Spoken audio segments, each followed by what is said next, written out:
A private school is a school that you pay to send your child to. Here in the UK, roughly 7% of school children are privately educated. These schools vary in price, but the most prestigious, the most elite private boarding schools in the UK cost up to 50 grand a year. And that's before you add on the extras like expensive school uniforms and rugby trips to Australia. I personally did attend a British private boarding school. And yes, even back then, I dressed like this, I smoked a cigar, and I used a monocle. I have mixed feelings about my educational history.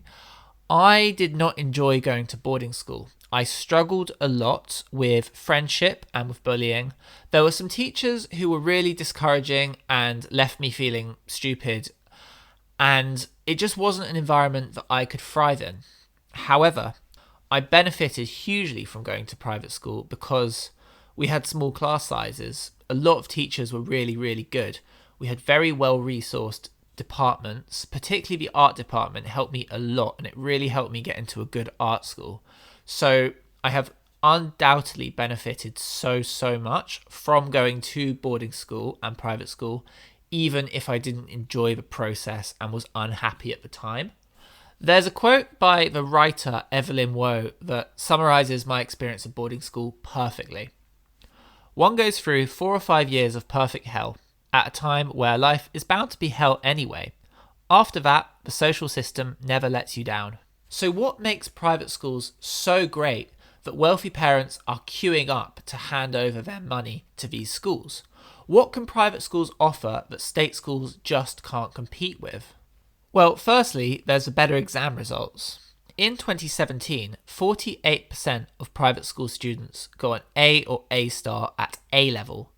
That's compared with a national average of 26%, meaning you're almost twice as likely to get an A or an A star at A level if you attend a private school. Private schools can secure you better exam results because they have smaller class sizes, they have better teachers, they have better resources, and they have something called selective entry, which means they don't have to accept students who are less able or disruptive, and they can expel students who disrupt the learning of others or who are less able, meaning basically they can cherry pick the smart kids and leave the rest to the state system. And they can offer all this because on average they have 3 times the funding per student that a state school has. So for every £1 that's spent on a state school pupil, £3 are spent on a private school pupil. And that's on average. At the extreme end, it's probably a lot more. But private schools can also increase your chances of getting a top mark at GCSEs or A-levels because they're really good at doing something called gaming the system. And when I say gaming the system, I kind of mean cheating, but it's like a legal version of cheating. For example, private schools spend a lot of money every year challenging exam results they're not happy with, which is a very expensive thing to do, but it often leads to higher grades for their pupils.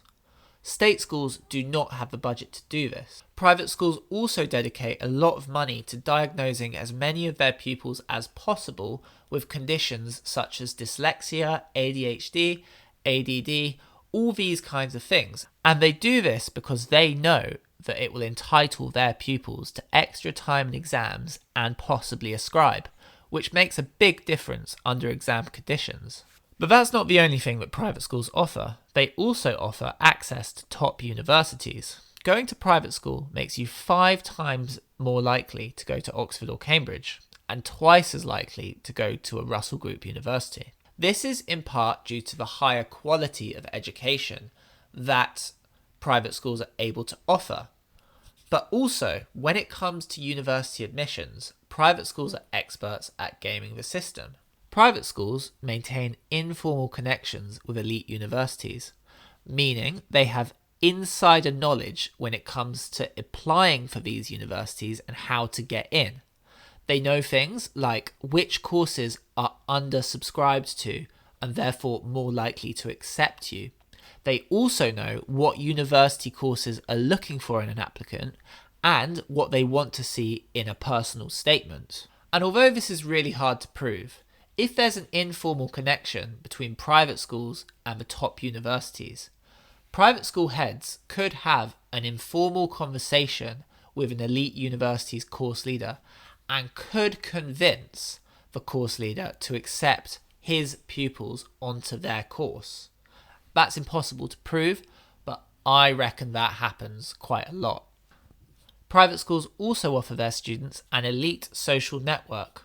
When you go to private school, you rub shoulders with people who are going to be rich, powerful, and influential. Private schools give you the gift of friends in high places.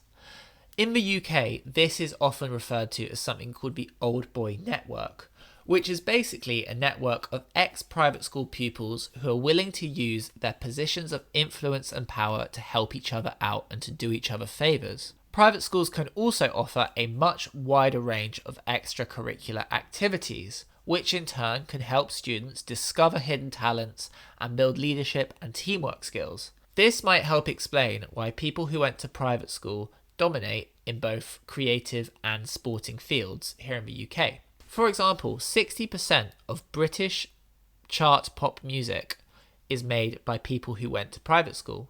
And at the Beijing Olympics, over half of Team GB's medalists were ex-private school students. And at the Rio Olympics, it was about 1/3, which is pretty significant when you think that it's only 7% of the population who attended these schools. And finally, but most importantly, people who attend private school earn more money later in life. On average, people who attend private school earn 35% more than their peers who went to state schools. And I think ultimately that's why wealthy parents are willing to splash out on their children's education, because they know that down the road it's going to set them up for life. It's going to give them an unfair advantage, and in the future they will be earning significantly more money than their friends who went to state school. So throughout this video, I've been alluding to my basic understanding, which is that private schools are unfair. But not everyone thinks that way. Some people believe that private schools are a good thing and that they're good for this country. So before we go any further, let's explore some of the arguments for why private schools are a good thing. State schools would collapse if private schools were abolished, because private schools are taking some of the burden off the state sector. We're doing the country a favour by sending our kids to private school, because it means you and your tax money doesn't have to educate my child, and there's more resources left for the rest of you. I read a quote somewhere which made me laugh. It said, bus passengers should be grateful that I drive, because it means there's more space on the bus. Private schools are good for the UK because they offer bursaries and scholarships to students from low-income backgrounds. Well, every year, less than 1% of private school pupils are educated entirely for free, although 8% of pupils receive some form of bursary or scholarship. But taken into perspective, they don't offer that much of a discount. And bursaries and scholarships are just as much about prestige as they are about fee reduction. And that's because private schools normally allocate scholarships and bursaries based on pupils' ability, either academic, creative, or sporting.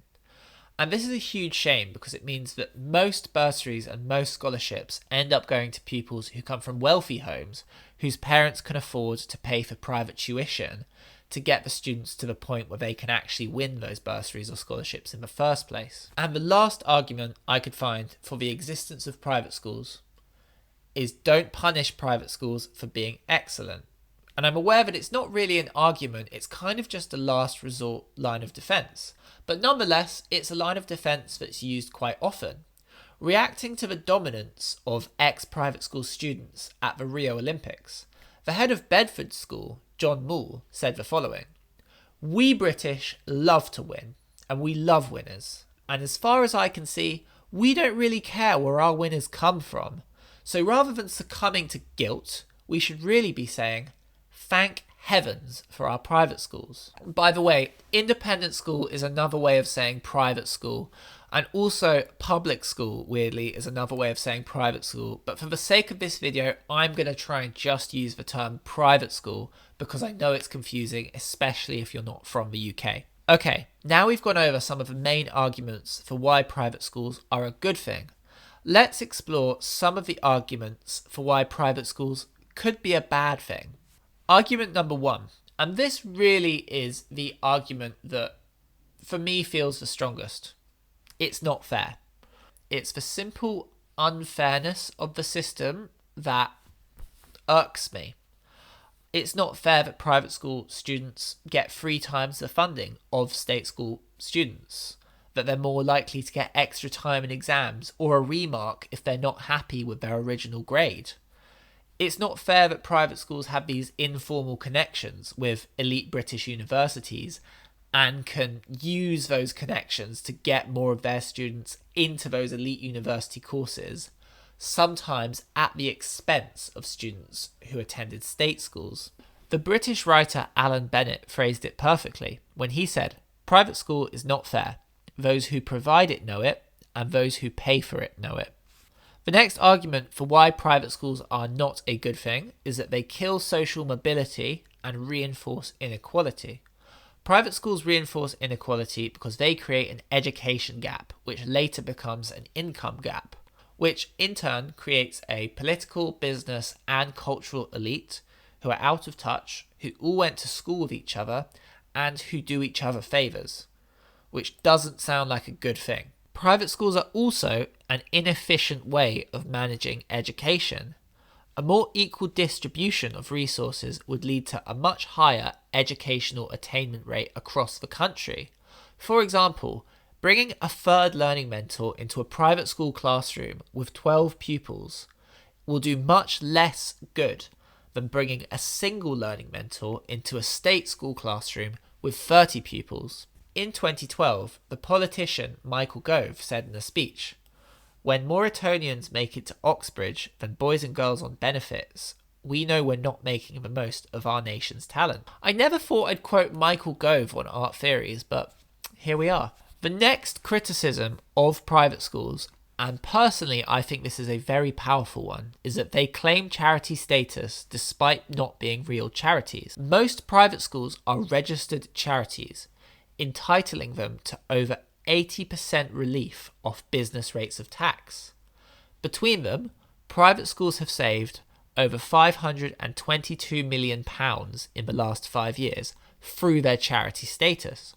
Top schools like Eton, Dulwich and Leeds Grammar have each saved about £3 million in the last 5 years through this tax exemption. Private schools can claim charity status by providing an unspecified minimal amount of public benefit, and the schools themselves are able to decide how to provide that public benefit. My favourite quote on the topic comes from Carol Cadwallader from The Observer, who wrote, "We may as well subsidise 5-star hotels." Okay, now we've gone over some of the arguments for and against private school. For the sake of this video, I'm going to assume that you, the viewer, can also see that this system is fundamentally unfair. And I'm also going to assume that you, like me, and like most people, would like British education to be more fair so that every child who goes to school in Britain has a fair chance in life and no one's losing out and no one has an unfair advantage.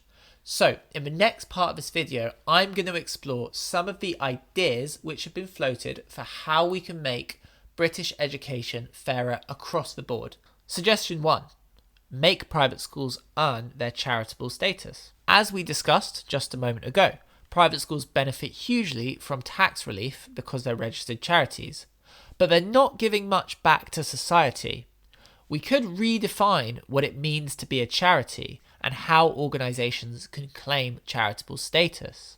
In my opinion, if private schools want to call themselves charities and to get the tax benefits that come with that, they need to massively expand their bursary and their scholarship programme so that more students from low-income backgrounds are offered the opportunity to study at these elite schools.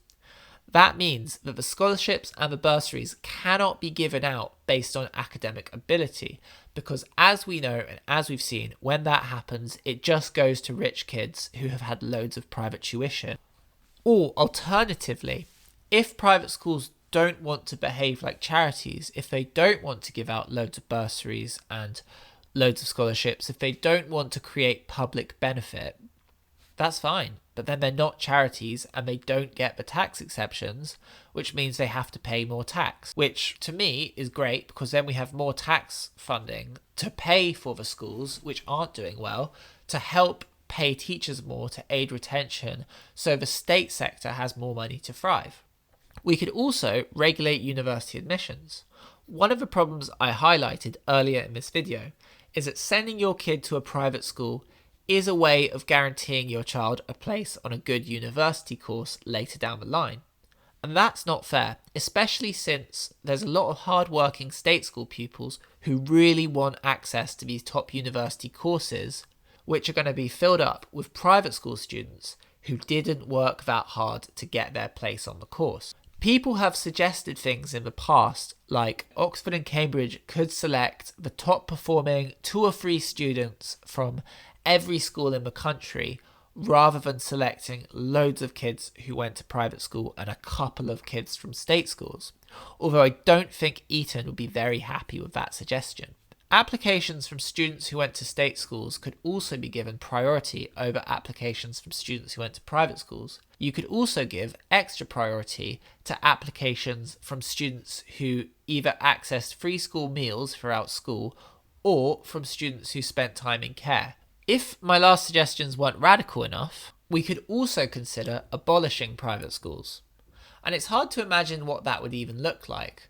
Like, in my head, I imagine us sending in the bulldozers and knocking the schools down. As appealing as that sounds, I don't think it would be a good idea, and it would be a bit of a waste, when we could also nationalise private schools. So the buildings and the staff will remain in place, but the schools would be incorporated into the state sector, meaning private schools would have a lot less funding. They wouldn't be able to spend so frivolously. However, private schools would stop charging fees and would begin to admit pupils from all kinds of economic backgrounds.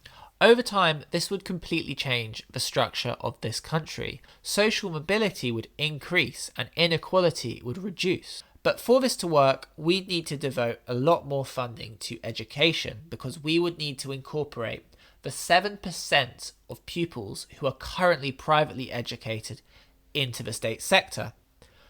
But as I mentioned before, politically, this would become a lot easier if the children of the wealthy and the children of the powerful were in the state schools.